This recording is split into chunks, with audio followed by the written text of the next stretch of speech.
Welcome to Penrose Learning, where we make understanding easy. You start by opening Facebook security settings and selecting two-factor authentication.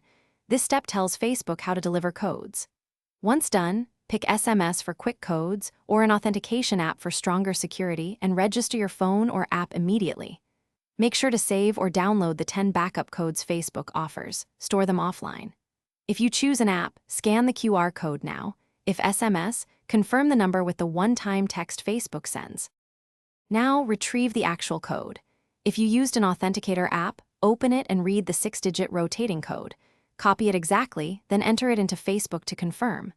If you chose SMS, check the text messages on the registered number and type the numeric code shown.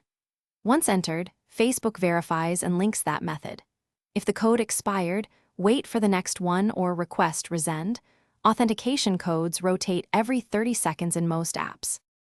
Finish by marking this device as trusted if it's personal, and record an alternate method like backup codes or another phone. You'll thank yourself later.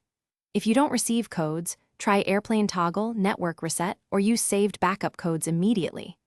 If the authenticator app shows wrong codes, resync its time settings, then rescan Facebook's QR.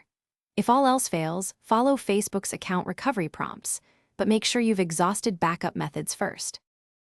Thanks for watching. If this was helpful, leave a like and consider subscribing. See you next time.